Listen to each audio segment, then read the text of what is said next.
ನಮಸ್ಕಾರ ಸ್ನೇಹಿತರೆ, ನಾನು ನಿಮಗೆ ಹಾಯ್ ನನ್ನ ಸಿನಿಮಾದ ಕಥೆ ಹೇಳ್ತಿದ್ದೀನಿ. ಈ ಸಿನಿಮಾದಲ್ಲಿ ಮೊದಲು ತೋರಿಸ್ತಾರೆ ಆಡ್ತಿರೋ 18-19 ವರ್ಷದ ಒಂದು ಹುಡುಗಿನ. ನಂತರ ಈ ಸಿನಿಮಾದ ನಾಯಕ ವಿರಾಜ್ ಅವರು ಮುಂಬೈನ ಒಂದು ದೊಡ್ಡ ಸ್ಟುಡಿಯೋದಲ್ಲಿ ಫೋಟೋ ಶೂಟ್ ಮಾಡ್ತಿರ್ತಾರೆ. ಅಷ್ಟೇ ಅಲ್ಲದೆ ಇವರು ತುಂಬಾ ಪ್ರಸಿದ್ಧವಾದ ಫೋಟೋಗ್ರಾಫರ್ ಆಗಿರ್ತಾರೆ. ಇವರಿಗೆ ಮಹಿ ಅನ್ನೋ ಮುದ್ದಾದ ಒಬ್ಳು ಮಗಳು. ಇವಳು ಸ್ಕೂಲಿಂದ ಮನೆಗೆ ಬರ್ತಾನೆ ತುಂಬಾ ಬೇಜಾರಾಗಿ ಬರ್ತಾಳೆ. ಯಾಕಿಷ್ಟು ಬೇಜಾರಾಗಿರೋದು ಅಂತ ಅಪ್ಪ ಕೇಳಿದಾಗ ಮಹಿ ಸ್ಕೂಲ್ ನಲ್ಲಿ ಒಂದು ಹುಡುಗ ನನಗಿಂತ 1% ಜಾಸ್ತಿ ಮಾರ್ಕ್ಸ್ ತಗೊಂಡು ಫಸ್ಟ್ ರ್ಯಾಂಕ್ ಬಂದಿದ್ದಾನೆ ಅಂತಾಳೆ. ಆಗ ಮಹಿಗೆ ಅವ್ರ ತಾತ ಮತ್ತೆ ಅಪ್ಪ ಸಮಾಧಾನ ಮಾಡ್ತಾ ನೆಕ್ಸ್ಟ್ ಟೈಮ್ ಇನ್ನೂ ಜಾಸ್ತಿ ಮಾರ್ಕ್ಸ್ ತೆಗಿಯುವಂತೆ ಬಿಡು ಅಂತಾರೆ. ಮಹಿಗೆ ದಿನ ಅವ್ರ ಅಪ್ಪ ಹೇಳೋ ಕತೆ ಕೇಳಿ ಮಲಗೋ ಅಭ್ಯಾಸ ಇರುತ್ತೆ. ಅವತ್ತಿನ ದಿನನೂ ಮಹಿಗೆ ಒಂದ್ ಕತೆ ಹೇಳ್ತಾರೆ. ಆದ್ರೆ ಮಹಿ ಆ ಕಥೆಯಲ್ಲಿ ಬರೋ ಪಾತ್ರಗಳನ್ನ ತನ್ನ ಸುತ್ತಮುತ್ತ ಇರೋರನ್ನೇ ಪಾತ್ರಧಾರಿಗಳನ್ನಾಗಿ ಊಹಿಸ್ಕೊತಿರ್ತಾಳೆ. ವಿರಾಜ್ ಅವರು ಪೂರ್ತಿ ಕತೆ ಹೇಳಿ ಮುಗಿಸಿದ್ಮೇಲೆ ಮಹಿ ಈ ಕಥೆಯಲ್ಲಿ ಅಮ್ಮ ಇಲ್ವಾ, ನೀನ್ ಯಾವಾಗ್ಲೂ ಅಮ್ಮ ಇಲ್ದಿರೋ ಕಥೆನೇ ಹೇಳ್ತೀಯ, ನನಗೆ ಅಮ್ಮ ಇರೋ ಕತೆ ಹೇಳೋ ಅಂತ ತುಂಬಾ ಹಠ ಮಾಡ್ತಾಳೆ. ಆಗ ವಿರಾಜ್ ಅವರು ನೆಕ್ಸ್ಟ್ ಟೈಮ್ ಪರೀಕ್ಷೆಯಲ್ಲಿ ನೀನ್ ಫಸ್ಟ್ ರ್ಯಾಂಕ್ ಬಂದ್ರೆ ಅಮ್ಮನ್ ಕತೆ ಹೇಳ್ತೀನಿ ಅಂತ ಪ್ರಾಮಿಸ್ ಮಾಡ್ತಾರೆ. ಆದ್ರೆ ಮಹಿಗೆ ಸಿಸ್ಟಿಕ್ ಫೈಬ್ರೋಸಿಸ್ ಅನ್ನೋ ಕಾಯಿಲೆ ಇರುತ್ತೆ. ಆದ್ರೆ ಮಹಿಗೆ ಆ ಕಾಯಿಲೆ ಹೆಸರು ಹೇಳಕ್ ಬರ್ದೆ ಮುದ್ದಾಗಿ 65 ರೋಸಸ್ ಅಂತಿರ್ತಾಳೆ. ಆದ್ರೆ ಈ ಕಾಯಿಲೆ ಬಂದಿರೋರು ತುಂಬಾ ದಿನ ಬದುಕಲ್ಲ. ಇವರು ಓಡೋಂಗೂ ಇಲ್ಲ, ಜಂಪ್ ಮಾಡೋಂಗೂ ಇಲ್ಲ. ಆದ್ರೆ ಡಾಕ್ಟ್ರು ಶ್ವಾಸಕೋಶನ ಬದಲಾಯಿಸಿದ್ರೆ 0.1% ಬದುಕೋ ಚಾನ್ಸಸ್ ಇದೆ ಅಂತ ಹೇಳಿರ್ತಾರೆ. ಆದ್ರೆ ವಿರಾಜ್ ಅವರು ಮಹಿನ ಉಳಿಸ್ಕೊಳ್ಳಕ್ಕೆ ಬೇರೆ ಯಾವ್ದಾದ್ರು ದಾರಿ ಸಿಗ್ಬಹುದಾ ಅಂತ ಸೆಮಿನಾರ್ಗೆ ಹೋಗಿ ಬರ್ತಾ ತುಂಬಾ ಡಾಕ್ಟರ್ಸ್ ಗಳನ್ನ ವಿಚಾರಿಸ್ತಿರ್ತಾರೆ. ಮಹಿ ಅವ್ರ ಅಮ್ಮನ ಕತೆ ಕೇಳಕ್ಕೋಸ್ಕರ ಅವ್ರ ಅಪ್ಪ ಬರೋರ್ಗು ಕಾದು ಮಾರ್ಕ್ಸ್ ಕಾರ್ಡ್ ತೋರಿಸಿ ನಾನು ಫಸ್ಟ್ ರ್ಯಾಂಕ್ ಬಂದಿದ್ದೀನಿ, ಅಷ್ಟೇ ಅಲ್ಲದೆ ನಮ್ಮ ಕ್ಲಾಸ್ ಹುಡುಗನಿಗಿಂತ 2% ಜಾಸ್ತಿ ಮಾರ್ಕ್ಸ್ ತೆಗೆದಿದ್ದೀನಿ, ಈಗ್ಲಾದ್ರೂ ಅಮ್ಮನ ಕತೆ ಹೇಳು ಅಂತಾಳೆ. ಆದ್ರೆ ವಿರಾಜ್ ಅವರು ತನ್ನ ಹೆಂಡತಿ ಕತೆನ ಮಹಿಗೆ ಹೇಳಕ್ ಇಷ್ಟ ಇಲ್ಲದೆ ನಾನು ಇವತ್ತು ತುಂಬಾ ಸುಸ್ತಾಗಿದ್ದೀನಿ, ಇನ್ನೊಂದ್ ದಿನ ಹೇಳ್ತೀನಿ ಅಂತಾರೆ. ಆಗ ಮಹಿ ನೀನ್ ನನಗೆ ಫಸ್ಟ್ ರ್ಯಾಂಕ್ ತಗೊಂಡ್ರೆ ಅಮ್ಮನ ಕತೆ ಹೇಳ್ತೀನಿ ಅಂತ ಪ್ರಾಮಿಸ್ ಮಾಡಿದ್ದಲ್ಲಪ್ಪ ಅಂತಾಳೆ. ಆಗ ಅಲ್ಲೇ ಇದ್ದ ನಾಯಿ, ಅದ್ರ ಹೆಸರು ಫ್ಲೂಟೋ, ಅದು ಮಹಿಗೆ ಸಪೋರ್ಟ್ ಮಾಡುತ್ತೆ. ಆದ್ರೂ ಕೂಡ ವಿರಾಜ್ ಅವರು ಮಹಿಗೆ ಅವ್ರ ಅಮ್ಮನ ಕತೆನ ಹೇಳಲ್ಲ. ಆಗ ಮಹಿ ಅವ್ರ ಅಪ್ಪನ ಮೇಲೆ ಕೋಪ ಮಾಡ್ಕೊಂಡು ಮಲ್ಕೊಳ್ತಾಳೆ. ಮಾರನೇ ದಿನ ಬೆಳಿಗ್ಗೆ ಮಹಿ ಅವ್ರ ತಾತ ವಿರಾಜ್ಗೆ ಮಹಿ ಮತ್ತೆ ಫ್ಲೂಟೋ ಮನೇಲೆಲ್ಲೂ ಕಾಣಿಸ್ತಿಲ್ಲ ಅಂತ ಹೇಳ್ತಾರೆ. ಆಗ ವಿರಾಜ್ ಗಾಬರಿಯಿಂದ ಮಹಿನ ಎಲ್ಲಾ ಕಡೆ ಹುಡ್ಕಕ್ ಶುರು ಮಾಡ್ತಾರೆ. ಇನ್ನೊಂದ್ ಕಡೆ ಮಹಿ ಫ್ಲೂಟೋನ ಕರ್ಕೊಂಡು ಹೋಗ್ತಿರ್ತಾಳೆ. ಆದ್ರೆ ಫ್ಲೂಟೋ ಇದ್ದಕ್ಕಿದ್ದಂತೆ ಓಡಕ್ ಶುರು ಮಾಡುತ್ತೆ. ಮಹಿನು ಫ್ಲೂಟೋ ಹಿಂದೆ ನಿಂತ್ಕೋ ಅಂತ ಹೇಳ್ತಾ ಓಡ್ತಿರ್ತಾಳೆ. ಆದ್ರೆ ಮಹಿ ಕಾಯಿಲೆ ಇರೋದ್ರಿಂದ ಓಡೋಕ್ಕಾಗಲ್ಲ. ನನ್ ಫ್ಲೂಟೋನ ಯಾರಾದ್ರೂ ಇಟ್ಕೊಳ್ಳಿ ಅಂತ ಜೋರಾಗಿ ಕೂಗ್ತಾ ಸಹಾಯ ಕೇಳ್ತಿರ್ತಾಳೆ. ಆಗ ಎದುರುಗಡೆಯಿಂದ ಈ ಸಿನಿಮಾದ ನಾಯಕಿಯಾದಂತ ಯಶ್ನಾ ಅವರು ಫ್ಲೂಟೋನ ಹಿಡ್ಕೊಂಡು ಮಹಿ ಹತ್ರ ಕರ್ಕೊಂಡ್ ಬಂದ್ ಬಿಡ್ತಾರೆ. ಮಹಿ ತುಂಬಾ ಸುಸ್ತಾಗಿರೋದನ್ನ ನೋಡಿ ಯಾಕೆ ಸುಸ್ತಾಗಿದ್ಯಾ ಅಂತ ಕುಡಿಯೋಕ್ ನೀರ್ ಕೊಡಕ್ ಹೋದಾಗ ಮಹಿ ನನಗೆ 65 ರೋಸಸ್ ಕಾಯಿಲೆ ಇದೆ, ಆದ್ರಿಂದ ನಾನು ಬಿಸಿನೀರ್ ಮಾತ್ರ ಕುಡಿಯೋದು ಅಂತ ತನ್ನ ಬ್ಯಾಗ್ ನಲ್ಲಿ ಇದ್ದಂತ ನೀರ್ ತೆಗೆದು ಕುಡಿದು ಎಲ್ರು ಇದನ್ನ ಡೇಂಜರಸ್ ಕಾಯಿಲೆ ಅಂತಾರೆ, ಆದ್ರೆ ನಮ್ಮ ಅಪ್ಪ ಇದೆಲ್ಲ ಸುಳ್ಳು ಅಂತಾರೆ. ಅಲ್ಲೇ ಎದುರುಗಡೆ ಇದ್ದ ಕಾಟನ್ ಕ್ಯಾಂಡಿನ ತೋರಿಸಿ ಅದನ್ನ ತಿನ್ಬಾರ್ದು ಅಂತಾರೆ. ಆದ್ರೆ ನಮ್ಮ ಅಪ್ಪನ ಮೇಲೆ ಕೋಪ ಬಂದಾಗೆಲ್ಲ ನಾನು ಅದನ್ನೇ ತಿಂತೀನಿ. ಮಹಿ ಯಶ್ನಾಗೆ ಸಹಾಯ ಮಾಡಿದ್ದಕ್ಕೆ ಧನ್ಯವಾದ ಹೇಳಿ ಫ್ಲೂಟೋನ ಕರ್ಕೊಂಡು ಕಾಟನ್ ಕ್ಯಾಂಡಿ ಕಡೆ ಹೋಗ್ತಿರ್ತಾಳೆ. ಆದ್ರೆ ಮಧ್ಯ ರೋಡಲ್ಲೇ ಫ್ಲೂಟೋ ನಿಂತು ಬಿಡುತ್ತೆ. ಎಷ್ಟು ಕೂಗಿದ್ರು ಮುಂದೆ ಬರಲ್ಲ. ಅಲ್ಲೇ ಎದುರುಗಡೆಯಿಂದ ಸ್ಪೀಡ್ ಆಗಿ ಲಾರಿ ಬರುತ್ತಿರುತ್ತೆ. ಅದನ್ನ ನೋಡಿದ ಮಹಿ ಏನು ಮಾಡಕ್ಕಾಗದೆ ಅಲ್ಲೇ ನಿಂತು ಬಿಡ್ತಾಳೆ. ಅದನ್ನ ನೋಡಿದ ಯಶ್ನಾ ಕೂಡ ಮಹಿ ಹತ್ರ ಬಂದು ಅವರು ಕೂಡ ಏನು ಮಾಡಕ್ಕಾಗದೆ ಗಾಬರಿಯಿಂದ ಅಲ್ಲೇ ನಿಂತು ಬಿಡ್ತಾರೆ. ಆಗ ಲಾರಿ ಡ್ರೈವರೇ ಬ್ರೇಕ್ ಹಾಕಿ ಗಾಡಿ ನಿಲ್ಲಿಸ್ತಾರೆ. ಅದರಿಂದ ಇವರಿಬ್ರಿಗೂ ಏನೂ ಆಗದೆ ಬಚಾವಾಗ್ತಾರೆ. ಯಶ್ನಾ ಅವರು ವಿರಾಜ್ ಅವ್ರ ಫೋನ್ ಮಾಡಿ ನಿಮ್ ಮಗಳು ಮಹಿ ನನ್ನ ಹತ್ರನೇ ಇದ್ದಾಳೆ, ನಾನ್ ಕಳ್ಸಿರೋ ಲೊಕೇಶನ್ಗೆ ಬನ್ನಿ ಅಂತಾರೆ. ಅಲ್ಲಿಗೆ ಬಂದ ವಿರಾಜ್ ಮಹಿಗ್ ಬೈತಿರ್ತಾರೆ. ಆಗ ಮಹಿ ಯಶ್ನಾಗೆ ಇವರೇ ನನ್ನ ಅಪ್ಪ ಅಂತ ಪರಿಚಯ ಮಾಡ್ಕೊಳ್ತಾಳೆ. ಆಗ ಯಶ್ನಾ ಆಕ್ಸಿಡೆಂಟ್ ಆಗ್ತಿದ್ದನ್ನ ವಿರಾಜ್ಗೆ ಹೇಳ್ತಾರೆ. ಆಗ ವಿರಾಜ್ ಮಹಿಗೆ ಏನಿದು ಮಹಿ ಯಾಕೆ ಬಂದು ಇಲ್ಲಿಗೆ ಅಂದಾಗ ಆಗ ಯಶ್ನಾ ಕಾಟನ್ ಕ್ಯಾಂಡಿ ತಿನ್ನಕ್ಕೋಸ್ಕರ ನೀವು ಮಹಿಗೆ ಅಮ್ಮನ್ ಕತೆ ಹೇಳ್ತೀನಿ ಅಂತ ಪ್ರಾಮಿಸ್ ಮಾಡಿ ಮೋಸ ಮಾಡಿದ್ರಲ್ಲ, ಅದಕ್ಕೆ ಅವಳು ಕಾಟನ್ ಕ್ಯಾಂಡಿ ತಿನ್ನಕ್ಕೋಸ್ಕರ ಬಂದಿದ್ದಾಳೆ ಅಂತಾರೆ. ಆಗ ವಿರಾಜ್ಗೆ ಕೋಪ ಬಂದು ಈಗೇನು ನಿನಗೆ ನಿಮ್ಮ ಅಮ್ಮನ್ ಕತೆ ತಾನೇ, ಹೇಳ್ತೀನಿ ಕೇಳು ಅಂತ ಕತೆ ಹೇಳಕ್ ಶುರು ಮಾಡ್ತಾರೆ. ಆದ್ರೆ ಮಹಿಗೆ ತನ್ನ ಸುತ್ತಮುತ್ತ ಇರೋರನ್ನೇ ಕಥೆಯಲ್ಲಿ ಬರೋ ಪಾತ್ರಧಾರಿಯನ್ನಾಗಿ ಊಹಿಸ್ಕೊಳ್ಳೋ ಅಭ್ಯಾಸ ಇರುತ್ತೆ. ಅದಕ್ ಮಹಿ ಅಮ್ಮನ್ ಪಾತ್ರಕ್ಕೆ ಯಾರನ್ನ ಊಹಿಸ್ಕೊಳ್ಳಿ ಅಂತ ಅಪ್ಪನ್ ಕೇಳಿದಾಗ ಯಶ್ನಾ ನನ್ನೇ ನಿನ್ನ ಅಮ್ಮನ್ ಪಾತ್ರದಲ್ಲಿ ಊಹಿಸ್ಕೊ ಅಂತಾರೆ. ಆಗ ವಿರಾಜ್ ಮಹಿ ಅಮ್ಮನ್ ಕಥೆನ ಹೇಳಕ್ ಶುರು ಮಾಡ್ತಾರೆ. ಒಂದ್ ಊರಲ್ಲಿ ಆಗ್ತಾನೆ ಫೋಟೋಗ್ರಫಿ ಶುರು ಮಾಡಿ ಫೋಟೋ ತೆಗಿತಿರ್ಬೇಕಾದ್ರೆ ವರ್ಷ ವಿರಾಜ್ ಅವ್ರ ಕಣ್ಣಿಗೆ ಬೀಳ್ತಾರೆ. ಆಗ ವಿರಾಜ್ ಅವ್ರಿಗೆ ವರ್ಷ ಅವ್ರ ಮೇಲೆ ಲವ್ ಆಗಿ ಅವ್ರ ಸುತ್ತಮುತ್ತ ಓಡಾಡ್ತಾ ಅವ್ರ ಫೋಟೋ ತೆಗಿತಿರ್ತಾರೆ. ಒಂದಿನ ವರ್ಷ ಅವ್ರಿಗೆ ಅವ್ರ ಫೋಟೋ ತೆಗಿತಿರೋ ವಿಷಯ ಗೊತ್ತಾಗಿ ವಿರಾಜ್ ಅವ್ರು ಚೆನ್ನಾಗಿ ಬೈದು ಅವ್ರ ಹತ್ರ ಇದ್ದ ಕ್ಯಾಮ್ರಾ ಕಿತ್ಕೊಂಡು ಹೋಗ್ತಾರೆ. ವಿರಾಜ್ ಅವ್ರ ಫ್ರೆಂಡು ನೀವ್ಯಾಕೆ ನನ್ನ ಫ್ರೆಂಡ್ ನ ಬೈತಿದ್ದೀರಾ, ಅವನೊಬ್ಬ ಫ್ಯಾಷನೇಟ್ ಫೋಟೋಗ್ರಾಫರ್, ಅವ್ನು ಯಾವ ಕೆಟ್ಟ ಉದ್ದೇಶ ಇಟ್ಕೊಂಡು ನಿಮ್ ಫೋಟೋ ತೆಗ್ದಿಲ್ಲ, ಬೇಕಾದ್ರೆ ಚೆಕ್ ಮಾಡ್ಕೊಳ್ಳಿ ಅಂತಾರೆ. ಅವನು ನಿಮ್ ಹಿಂದೆ ಬಂದು ಫೋಟೋ ತೆಗಿತಿದ್ದು ಕೆಲ್ಸಕ್ಕೋಸ್ಕರ ಅಷ್ಟೇ. ಆಗ ವರ್ಷ ಅವರು ಕ್ಯಾಮ್ರಾ ತಂದು ವಾಪಸ್ ಕೊಟ್ಟು ಸಾರಿ ಅಂತ ಹೇಳ್ತಿರ್ಬೇಕಾದ್ರೆ ವಿರಾಜ್ ಅವರು ಐ ಲವ್ ಯು ಅಂತಾರೆ. ಆಗ ವರ್ಷ ಅವ್ರಿಗೆ ಕೋಪ ಬಂದು ಕೊಡ್ತಿದ್ದಂತ ಕ್ಯಾಮ್ರಾನ ಮತ್ತೆ ಕಿತ್ಕೊಂಡು ಹೋಯ್ತಾರೆ. ಮಾರನೇ ದಿನ ಬೆಳಿಗ್ಗೆ ವರ್ಷ ಅವರು ವಿರಾಜ್ ಅವ್ರು ಕೆಲಸ ಮಾಡ್ತಿದ್ದಂತ ಸ್ಟುಡಿಯೋಗೆ ಬಂದು ಫೋಟೋಗಳು ಪ್ರಿಂಟ್ ತಗೊಂಡು ನನ್ಗೆ ಲವ್, ಈ ಮದುವೆ, ಮಕ್ಕಳು ಯಾವ್ದು ಇಷ್ಟ ಇಲ್ಲ, ಯಾಕಂದ್ರೆ ನಮ್ಮ ಅಪ್ಪ ಅಮ್ಮ ಈಗ ಡಿವೋರ್ಸ್ ತಗೊಂಡಿದ್ದಾರೆ, ಅವ್ರ ಜಗಳ ನೋಡಿ ನೋಡಿ ನನಗೆ ನನ್ನ ತಮ್ಮಗೆ ಸಹಿಸ್ಕೊಳಕ್ ಆಗ್ತಿಲ್ಲ, ಅದಕ್ಕೆ ನಂಗೆ ಇದೆಲ್ಲ ಇಷ್ಟ ಆಗಲ್ಲ, ಬರೀ ಫ್ರೆಂಡ್ಸ್ ಆಗಿರೋಣ ಅಂದ್ರೆ ಸರಿ ಅಂತಾರೆ. ವಿರಾಜ್ ಅವರು ಅದನ್ನ ಒಪ್ಕೊಂಡು ಫ್ರೆಂಡ್ ಆಗ್ತಾರೆ. ವಿರಾಜ್ ಅವರು ಒಂದ್ ನಾಯಿ ಮರಿನ್ ಸಾಕಿರ್ತಾರೆ, ಅದ್ರ ಹೆಸರು ಫ್ಲೂಟೋ. ಆದ್ರೆ ವರ್ಷ ಅವ್ರಿಗೆ ಫ್ಲೂಟೋ ಕಂಡ್ರೆ ಇಷ್ಟ ಇರಲ್ಲ. ಆದ್ರೆ ಸ್ವಲ್ಪ ದಿನದಲ್ಲೇ ವರ್ಷ ಅವರು ಫ್ಲೂಟೋನ ಇಷ್ಟಪಡಕ್ ಶುರು ಮಾಡ್ತಾರೆ. ಅದ್ರ ಜೊತೆಲೆ ವಿರಾಜ್ನ ಪ್ರೀತಿಸಕ್ಕೂ ಶುರು ಮಾಡ್ಬಿಡ್ತಾರೆ. ಒಂದಿನ ವರ್ಷ ಅವರು ವಿರಾಜ್ ಅವ್ರಿಗೆ ಈ ವಿಷಯನ ಹೇಳ್ಬೇಕು ಅನ್ನೋಷ್ಟ್ರಲ್ಲೇ ವಿರಾಜ್ ಅವರು ವರ್ಷಾಗೆ ಫ್ಲೂಟೋನ ಶ್ರೀಮಂತರು ತಗೊಂಡು ದುಡ್ಡು ಕೊಟ್ರು, ಆ ದುಡ್ಡಲ್ಲೇ ಕ್ಯಾಮ್ರಾ ತಗೊಂಡೆ ಅಂತಾರೆ. ಆಗ ವರ್ಷ ಅವರು ನಿನ್ನ ಹತ್ರ ಪ್ರೀತಿ ಇದೆ ಅಷ್ಟೇ, ನಿನ್ಗೆ ಜವಾಬ್ದಾರಿ ಇಲ್ಲ. ನಾನೇನಾದ್ರೂ ನಿನ್ನ ಪ್ರೀತಿಸಿದ್ರೆ ನಿನ್ಗೆ ಕಷ್ಟ ಅಂತ ಬಂದಾಗ ಫ್ಲೂಟೋನ ಬಿಟ್ಟು ಬಂದಾಗೆ ನನ್ನ ಬಿಟ್ಬಿಡ್ತೀಯ ಅಲ್ವಾ ಅಂತ ಸಿಟ್ ಮಾಡ್ಕೊಂಡು ಅಲ್ಲಿಂದ ಹೊರಟೋಗ್ತಾರೆ. ಸ್ವಲ್ಪ ದಿನಗಳ ನಂತರ ವರ್ಷ ಅವರು ಓದ್ತಿದ್ದಂತ ಮುಂಬೈ ಕಾಲೇಜ್ ಹತ್ರ ಫ್ಲೂಟೋ ಬಂದಿರುತ್ತೆ. ಆದ್ರೆ ವಿರಾಜ್ ಅವರು ವರ್ಷ ಅವ್ರು ಬೇಜಾರ್ ಮಾಡ್ಕೊಂಡಿದ್ದಾರೆ ಅಂತ ಫ್ಲೂಟೋನ ತಗೊಂಡು ಅಲ್ಲಿಗೆ ಬಂದಿರ್ತಾರೆ. ಆಗ ವರ್ಷ ಅವ್ರಿಗೆ ತುಂಬಾ ಖುಷಿಯಾಗಿ ವಿರಾಜ್ ಅವ್ರ ಪ್ರೀತಿನ ಒಪ್ಕೊಂಡು ಪ್ರೀತಿಸಕ್ ಶುರು ಮಾಡ್ತಾರೆ. ಆಗ ವರ್ಷ ಅವ್ರ ಅಮ್ಮ ಇವರಿಬ್ರನ್ನ ನೋಡಿ ಇವರಿಬ್ರನ್ನ ದೊಡ್ಡ ಹೋಟ್ಲು ಕರ್ಕೊಂಡು ಹೋಗ್ತಾರೆ. ವರ್ಷ ಅವರಮ್ಮ ವಿರಾಜ್ ಹತ್ರ ತುಂಬಾ ಅವಮಾನ ಆಗೋ ಹಾಗೆ ನಡ್ಕೊಂಡು ಅಹಂಕಾರದಿಂದ ಮಾತಾಡಿ ಬಿಲ್ ಕೂಡ ನೀನೇ ಕಟ್ಟು ಅಂತಾರೆ. ಆಗ ವಿರಾಜ್ ಅವರು ಬಿಲ್ ನೋಡಿ ನಾನು ಫ್ಲೂಟೋನ ನೋಡ್ಕೊಂಡು 5 ನಿಮಿಷದಲ್ಲೇ ಬರ್ತೀನಿ ಅಂತ ಅಲ್ಲಿಂದ ಎದ್ದೋಯ್ತಾರೆ. ಆಗ ವರ್ಷ ಅವ್ರ ಅಮ್ಮನ ಹತ್ರ ನೀನ್ ಏನ್ ಪ್ರೂವ್ ಮಾಡ್ಬೇಕು ಅಂತ ವಿರಾಜ್ ಅವ್ರ ಹತ್ರ ಈ ರೀತಿ ನಡ್ಕೋತಿದ್ಯಾ ಅಂತ ಕೇಳ್ತಾರೆ. ಅಷ್ಟರಲ್ಲಿ ವಿರಾಜ್ ಅವರು ಅಲ್ಲಿಗೆ ಬಂದು ವೇಟರ್ಗೆ ಬಿಲ್ ಜೊತೆಗೆ 200 ರೂಪಾಯಿ ಟಿಪ್ಸ್ ಕೊಟ್ಟು ಬಿಲ್ ನ ಕಟ್ ಬಂದಿದ್ದೀನಿ ಅಂತ ವರ್ಷ ಅವ್ರ ಅಮ್ಮಂಗೆ ಹೇಳ್ತಾರೆ. ಈಗ ನಾನು ಕಟ್ಟಿದ 20,000 ಅದು ನಾನು 1 ತಿಂಗಳು ಸಂಬಳ. ಈಗ ನನ್ನ ಹತ್ರ ದುಡ್ಡು ಇಲ್ದಿರ ಇರ್ಬೋದು, ಆದ್ರೆ ಮುಂದೆ ನಂದೇ ಒಂದು ಸ್ಟುಡಿಯೋ ಇಟ್ಕೊಂಡ್ರೆ ಈಗ ಹೋಟೆಲ್ ಕಟ್ಟಿದ 1 ತಿಂಗಳು ಸಂಬಳನ 1 ಗಂಟೆಲೆ ಸಂಪಾದನೆ ಮಾಡಬಹುದು. ವರ್ಷ ನೀನ್ ಇವಾಗ ನನ್ ಜೊತೆ ಬಂದ್ರೆ ನಿನ್ನ ಹೇಗ್ ನೋಡ್ಕೋಬೇಕು ನಂಗೆ ಗೊತ್ತಿಲ್ಲ, ಆದ್ರೆ ನೀನ್ ನನ್ ಜೊತೆ ಇದ್ರೆ ಇಡೀ ಪ್ರಪಂಚನೇ ಗೆದ್ಬಿಡ್ತೀನಿ. ನನ್ ಮದ್ವೆ ಆಗ್ತೀಯಾ? ನೀನು ನಾನು ನಮ್ ಫ್ಲೂಟೋ ಅಂತಾರೆ. ಆಗ ವರ್ಷ ಅವ್ರು ಒಪ್ಕೊಂಡು ವರ್ಷ ಅವ್ರ ಅಮ್ಮಂಗೆ ಇಷ್ಟ ಇಲ್ಲ ಅಂದ್ರೂ ವಿರಾಜ್ ಮತ್ತೆ ವರ್ಷ ಮದ್ವೆ ಆಗ್ತಾರೆ. ವಿರಾಜ್ ಅವರು ಸ್ವಲ್ಪ ತಿಂಗಳುಗಳ ನಂತರ ಸ್ವಂತ ಸ್ಟುಡಿಯೋನ ಓಪನ್ ಮಾಡಿ ಅದರಲ್ಲಿ ಸಕ್ಸಸ್ ಕೂಡ ಕಾಣ್ತಾರೆ. ಒಂದ್ ದೊಡ್ಡ ಮನೆ ಕೂಡ ತಗೊಳ್ತಾರೆ. ಒಂದಿನ ಮಕ್ಳುಗಳು ಫೋಟೋಶೂಟ್ ಮಾಡ್ತಿರ್ಬೇಕಾದ್ರೆ ವಿರಾಜ್ ಅವ್ರಿಗೆ ನಮಗೂ ಮಕ್ಳಿದ್ರೆ ಚೆನ್ನಾಗಿರುತ್ತೆ ಅಂತ ಯೋಚನೆ ಮಾಡಿ ಆ ವಿಷಯನ ವರ್ಷ ಅವ್ರ ಹತ್ರ ಬಂದು ಹೇಳ್ತಾರೆ. ಆದ್ರೆ ವರ್ಷಗೆ ಮಕ್ಳಂದ್ರೆ ಇಷ್ಟ ಇರಲ್ಲ. ಯಾಕಂದ್ರೆ ಈಗೇನೋ ನಾವ್ ಚೆನ್ನಾಗಿದೀವಿ, ನಮ್ಮಿಬ್ರು ಮಧ್ಯೆ ಜಗಳ ಬಂದು ನಾವೇನಾದ್ರೂ ಬೇರೆ ಆದ್ರೆ ಆ ಮಕ್ಳು ನಾವು ಅನ್ಭವಿಸ್ಬೇಕಾಗುತ್ತೆ, ಅದಕ್ಕೆ ನಮ್ಗೆ ಮಕ್ಳು ಬೇಡ ಅಂತಾರೆ. ಆಗ ವಿರಾಜ್ ಅವರು ಆ ರೀತಿ ಹೇಳ್ಬೇಡ, ನಾವಿಬ್ರು ಜಗಳ ಆಡದೆ ಹೊಂದ್ಕೊಂಡು ಹೋಗೋಣ ಅಂತ ಹೇಳಿದಾಗ ವರ್ಷ ಅವ್ರು ಒಪ್ಕೊಳ್ತಾರೆ. ಒಂದ್ ಹೆಣ್ಮಗು ಕೂಡ ಆಗುತ್ತೆ ಅಂತ ಹೇಳಿ ಮಹಿಗೆ ಮತ್ತು ಯಶ್ನಾಗೆ ಕತೆ ಹೇಳೋದನ್ನ ನಿಲ್ಲಿಸ್ತಾರೆ ವಿರಾಜ್. ಆಗ ಯಶ್ನ ವರ್ಷನ್ ಕತೆ ಏನಾಯ್ತು ಅಂದಾಗ ಅವಳು ವೃತ್ತಿ ಜೀವನನ ಹುಡ್ಕೊಂಡು ಹೋದ್ಲು ಅಂತ ಮಹಿ ಬಾ ಮನೆಗೆ ಹೋಗೋಣ ಅಂತಾರೆ. ಆಗ ಯಶ್ನ ಕತೆನ ಅರ್ಧಕ್ ನಿಲ್ಲಿಸ್ಬಿಟ್ಟು ಹೋಗೋ ಹಾಗೆ ವರ್ಷನು ಎಲ್ಲೋ ಬಿಟ್ಬಿಟ್ಟಿರ್ಬೇಕು ನೀವು ಅಂತಾರೆ. ಆಗ ಮಹಿ ಅಪ್ಪ ನೀವು ಅಮ್ಮನ್ನ ಬಿಟ್ಬಿಟ್ರ ಅಂತ ಕೇಳಿದಾಗ ಆಗ ವಿರಾಜ್ ಅವರು ಇಷ್ಟೊತ್ತು ಅಮ್ಮನ್ ಕತೆ ಕೇಳಿಸ್ಕೊಂಡೆ ಅಲ್ವಾ, ಈಗ ಅಪ್ಪನ್ ಕತೆನು ಕೇಳಿಸ್ಕೊ ಅಂತ ಮತ್ತೆ ಕತೆ ಹೇಳಕ್ ಶುರು ಮಾಡ್ತಾರೆ. ವರ್ಷ ಅವ್ರಿಗೆ ಮಗು ಆದ್ಮೇಲೆ ಡಾಕ್ಟರ್ ಹೇಳ್ತಾರೆ ಮಗುಗೆ 65 ರೋಸಿಸ್ ಅನ್ನೋ ಕಾಯಿಲೆ ಇದೆ, ಅದು ಜಾಸ್ತಿ ಸಮಯ ಬದುಕಲ್ಲ, ಅದಕ್ಕೆ ICUನಲ್ಲಿ ಇಟ್ಟಿದೀವಿ ಅಂತಾರೆ. ಇದರಿಂದ ವರ್ಷ ಖಿನ್ನತೆಗೊಳಗಾಗಿ ವಾರಗಟ್ಲೆ ಮಗುನ ನೋಡ್ಕೊಂಡು ಅಲ್ಲೇ ಇದ್ದು ಬಿಡ್ತಾರೆ. ವರ್ಷ ಮತ್ತೆ ವಿರಾಜ್ ICU ಬಿಟ್ಟು ಕದ್ಲೋದೇ ಇಲ್ಲ. ಆಗ ವಿರಾಜ್ ಫ್ರೆಂಡ್ ಬಂದು ಇಲ್ಲಿ ನಾನು ನೋಡ್ಕೋತೀನಿ, ನೀನು ವರ್ಷನ್ ಮನೆಗೆ ಕರ್ಕೊಂಡು ಹೋಗಿ ಅವಳಿಗೆ ಸಮಾಧಾನ ಮಾಡು ಅಂತಾರೆ. ಆಗ ಕಾರಲ್ಲಿ ಮನೆಗೆ ಹೋಗ್ತಿರ್ಬೇಕಾದ್ರೆ ವಿರಾಜ್ ವರ್ಷಾಗೆ ಮಗುಗೇನು ಆಗಲ್ಲ, ನಾನು ಇದ್ದೀನಿ, ನನ್ ಮೇಲೆ ನಂಬಿಕೆ ಇಡು ಅಂತಾರೆ. ಆಗ ವರ್ಷ ನಿನ್ನ ನನ್ನ ಭೇಟಿ ಆಗದೆ ಇದ್ದಿದ್ರೆ ಚೆನ್ನಾಗಿರ್ತಿತ್ತು, ನಿನ್ನ ನನ್ನ ಮದುವೆ ಆಗದೆ ಇದ್ದಿದ್ರೆ ಚೆನ್ನಾಗಿರ್ತಿತ್ತು, ನೀನ್ ನನಗೆ ಮಗು ಬೇಕು ಅಂದಾಗ ನಾನು ಒಪ್ಕೊಳ್ದೆ ಹೋಗಿದ್ರೆ ಚೆನ್ನಾಗಿರ್ತಿತ್ತು, ಮಹಿ ನನಗೆ ಹುಟ್ಟದೇ ಇದ್ದಿದ್ರೆ ಚೆನ್ನಾಗಿರ್ತಿತ್ತು ಅಂತ ವಿರಾಜ್ ಅವ್ರ ಕತೆ ಹೇಳ್ತಿರುವಾಗ್ಲೇ ಮಹಿಗೆ ಅಮ್ಮನ ಮೇಲೆ ಸಿಟ್ಟು ಬಂದು ಇನ್ ಕತೆ ಹೇಳ್ಬೇಡ ಅಪ್ಪ ಅಂತ ಮನೆಗೆ ಹೋಗೋಣ ಬಾ ಅಂತಾಳೆ. ಆಗ ಯಶ್ನ ಮಹಿನ ಮಾತಾಡ್ಸಿದ್ರು ಮಹಿ ಯಶ್ನ ಹತ್ರ ಮಾತಾಡಲ್ಲ, ಯಾಕೆಂದ್ರೆ ಮಹಿ ಯಶ್ನನ ತನ್ನ ಅಮ್ಮನ ಪಾತ್ರದಲ್ಲಿ ಊಹಿಸ್ಕೊಂಡಿರ್ತಾಳೆ. ಅದಕ್ಕೆ ಅದೇ ಬೇಜಾರ್ನಲ್ಲೇ ಮಹಿ ಮಲ್ಕೊಂಡ್ಬಿಡ್ತಾಳೆ. ಆಗ ಯಶ್ನ ಕತೆನ ಅರ್ಧಕ್ಕೆ ನಿಲ್ಸ್ಬಿಟ್ರಲ್ಲ, ಆಮೇಲೆ ಏನಾಯ್ತು ಅಂತಾರೆ. ವಿರಾಜ್ ಅವರು ವರ್ಷ ಆ ರೀತಿ ಹೇಳಿದ್ಲಲ್ಲ ಅಂತ ನಾನು ಅವಳನ್ನೇ ನೋಡ್ತಿರ್ಬೇಕಾದ್ರೆ ಕಾರ್ಗೆ ಆಕ್ಸಿಡೆಂಟ್ ಆಗೋಯ್ತು ಅಂತ ಹೇಳಿ ಮಹಿನ ಫ್ಲೂಟೋನ ಕರ್ಕೊಂಡು ಮನೆಗೆ ಹೋಗ್ತಾರೆ. ಯಶ್ನ ಕೂಡ ಅದೇ ಬೇಜಾರ್ನಲ್ಲೇ ಮನೆಗೆ ಹೋಗ್ತಾರೆ. ಆದ್ರೆ ಮನೆಯಲ್ಲಿ ಸ್ವಲ್ಪ ದಿವಸದಲ್ಲೇ ಯಶ್ನ ಅವ್ರ ಮದ್ವೆ ಇರೋದ್ರಿಂದ ಯಶ್ನಗೋಸ್ಕರ ಸರ್ಪ್ರೈಸ್ ಪಾರ್ಟಿ ಇಟ್ಕೊಂಡಿರ್ತಾರೆ. ಇತ್ ಕಡೆ ವಿರಾಜ್ ಅವರು ಮಹಿನ ಮನೆಗೆ ಕರ್ಕೊಂಬಂದ್ ಮಲಗಿಸಿ ವಿರಾಜ್ ಅವ್ರ ಆಕ್ಸಿಡೆಂಟ್ ಆದ್ಮೇಲೆ ಏನಾಯ್ತು ಅಂತ ನೆನ್ಪಿಸ್ಕೊಳ್ತಾ ವರ್ಷ ಅವ್ರು ಸೀಟ್ ಬೆಲ್ಟ್ ಹಾಕೊಳ್ದೆ ಇದ್ದಿದ್ರಿಂದ ಕಾರಿಂದ ಈಚೆ ರೋಡಿಗೆ ಬಿದ್ದು ತಲೆಗೇಟಾಗಿ ಆಸ್ಪತ್ರೆಗೆ ಸೇರ್ಸದ ಮೇಲೆ ಗೊತ್ತಾಗಿದೆ ಏನಂದ್ರೆ ವರ್ಷಾಗೆ ಹಳೆ ನೆನ್ಪುಗಳೆಲ್ಲ ಹೊರಟೋಗಿದೆ ಅಂತ. ವಿರಾಜ್ ಅವ್ರಿಗೆ ಸಣ್ಣ ಪುಟ್ಟ ಏಟ್ ಬಿದ್ದು ವರ್ಷನ ನೋಡಕ್ಕೆ ಮಗುನ ಎತ್ಕೊಂಡು ಆಸ್ಪತ್ರೆಗೆ ಬಂದಾಗ ವರ್ಷ ಅವ್ರ ಅಮ್ಮ ಅವಳು ನೀನು ಯಾರು ಅನ್ನೋದನ್ನೇ ಮರ್ತಿದ್ದಾಳೆ, ಮದುವೆ ಆಗಿ ಮಗು ಇದೆ ಅನ್ನೋದನ್ನೇ ಮರ್ತಿದ್ದಾಳೆ ಅಂದಿರ್ತಾರೆ. ಇದನ್ನೆಲ್ಲ ನೆನ್ಪಿಸ್ಕೊಂಡ ವಿರಾಜ್ ಫ್ಲೂಟೋನ ಯಾಕೆ ಈ ರೀತಿ ಮಾಡ್ದೆ ಅಂತ ಕೇಳ್ತಾರೆ. ಈ ಫ್ಲೂಟೋ ಏನ್ ಮಾಡಿರುತ್ತೆ ಅಂದ್ರೆ ಮಹಿ ಸಿಟ್ ಮಾಡ್ಕೊಂಡು ಫ್ಲೂಟೋನ ಕರ್ಕೊಂಡು ರಸ್ತೆಯಲ್ಲಿ ಹೋಗ್ತಿರ್ಬೇಕಾದ್ರೆ ಫ್ಲೂಟೋ ಯಶ್ನ ನೋಡಿ ಅವ್ರ ಹತ್ರ ಹೋಗ್ಬಿಡುತ್ತೆ. ಯಶ್ನ ಫ್ಲೂಟೋನ ಮಹಿ ಹತ್ರ ಕರ್ಕೊಂಡ್ ಬರ್ತಾರೆ. ಈ ಫ್ಲೂಟೋ ಯಶ್ನ ನೋಡಿದ ತಕ್ಷಣ ಯಾಕೆ ಯಶ್ನ ಹತ್ರ ಹೋಗಿರುತ್ತೆ ಅಂದ್ರೆ ಈ ಯಶ್ನ ಬೇರೆ ಯಾರು ಅಲ್ಲ, ಮಹಿಯ ತಾಯಿ ಹಾಗೂ ವಿರಾಜ್ ಅವರ ಹೆಂಡತಿ ಆಗಿರ್ತಾರೆ. ವಿರಾಜ್ ಅವರು ಯಶ್ನ ಕಳಿಸಿದಂತ ಲೊಕೇಶನ್ ಬಂದು ಯಶ್ನ ನೋಡಿ ಆಕ್ಸಿಡೆಂಟ್ ಆದಾಗ ಯಶ್ನ ಅವ್ರ ತಾಯಿ ವಿರಾಜ್ ಅವ್ರಿಗೆ ಅವಳು 2 ದಿವಸದಿಂದ ನಿನ್ನ ಹತ್ರ ಡಿವೋರ್ಸ್ ತಗೋಬೇಕು ಅಂತ ಅಂದಿದ್ಲು, ಒಂದ್ಸರಿ ನಿನ್ನ ಪ್ರೀತಿ ಇಷ್ಟು ಕಷ್ಟ ಅನ್ಭವಿಸಿ ಸಾಕು, ಈಗ ಅವಳೆಲ್ಲ ಮರೆತು ಹೊಸದಾಗಿ ಜೀವನ ಪ್ರಾರಂಭ ಮಾಡ್ಲಿ, ಅವಳ ಪಾಡಿಗೆ ಅವಳನ್ನ ಬಿಟ್ಟು ನಿನ್ ಪಾಡಿಗೆ ನೀನ್ ಇದ್ಬಿಡು ಅಂತ ಹೇಳಿರ್ತಾರೆ. ಆಗ ವಿರಾಜ್ ನಾನು ಅವಳನ್ನ ತುಂಬಾ ಚೆನ್ನಾಗಿ ನೋಡ್ಕೋಬೇಕು ಅಂತಿದ್ದೆ, ಆದ್ರೆ ಈ ರೀತಿ ಆಗೋಯ್ತು, ನೀವ್ ಹೇಳ್ದಂಗೆ ನಾನು ನನ್ನ ಮಗಳು ಅವಳ ಜೀವನದಲ್ಲಿ ಬರಲ್ಲ ಅಂತ ಮಗು ನೆತ್ಕೊಂಡ್ ಬಂದಿರ್ತಾರೆ. ಇದೆಲ್ಲ ನಡೆದು 5 ವರ್ಷ ಆದ್ಮೇಲೆ ಫ್ಲೂಟೋ ಮಾಡಿದ ಕೆಲಸದಿಂದ ತಾಯಿ ಮಗಳು ಭೇಟಿಯಾಗಿರ್ತಾರೆ. ಮಹಿ ಮಾಡಿದ ಅಡದಿಂದ ಯಶ್ನಾಳ ಕತೆನ ಹೆಸರು ಚೇಂಜ್ ಮಾಡಿ ಯಶ್ನಾಗೆ ಹೇಳಿರ್ತಾರೆ. ಆದ್ರೆ ಅವ್ರ ಕತೆನೇ ಹೇಳಿದ್ರು ಅವ್ರಿಗೆ ಯಾವ್ದು ನೆನಪಿಗೆ ಬಂದಿರಲ್ಲ. ಆದ್ರೆ ಮಹಿ ಮುಖ ನೋಡಿದಾಗ ಮಹಿ ಚಿಕ್ಕ ವಯಸ್ಸಲ್ಲೇ ಎಷ್ಟು ನೋವು ಅನ್ಭವಿಸ್ತಿದ್ದಾಳೆ ಅಂತ ಮನ್ಸು ತುಂಬಾ ನೋವು ಅನ್ಭವಿಸ್ತಿರ್ತಾರೆ ಯಶ್ನ.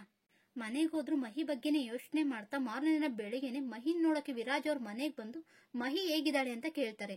ಅಷ್ಟ್ರಲ್ಲಿ ಅಲ್ಲಿಗೆ ಬಂದ ಮಹಿ ಯಶ್ನ ಹತ್ರ ನೆನೆ ನಾನು ನಿಮ್ಮ ಹತ್ರ ಹೊರಟಾಗಿ ನಡ್ಕೊಂಡಿದ್ದಕ್ಕೆ ತಪ್ಪಾಯ್ತು ಅಂತ ಕ್ಷಮೆ ಕೇಳ್ತಾಳೆ. ಆಗ ಯಶ್ನ ಸ್ನೇಹಿತರ ಹತ್ರ ಯಾರನ್ನ ಕ್ಷಮೆ ಕೇಳ್ತಾರ ಅಂತ ಇಬ್ರು ಸ್ನೇಹಿತರಾಗ್ತಾರೆ. ಯಶ್ನ ಅವ್ರು ಅಲ್ಲಿಂದ ಹೋಗ್ತಾ ಇವತ್ತು ಸಂಜೆ ನಿಂಗೆ ಸರ್ಪ್ರೈಸ್ ಪಾರ್ಟಿ ಕೊಡ್ತೀನಿ ಅಂತ ಅಲ್ಲಿಂದ ಹೊರಟೋಗ್ತಾರೆ.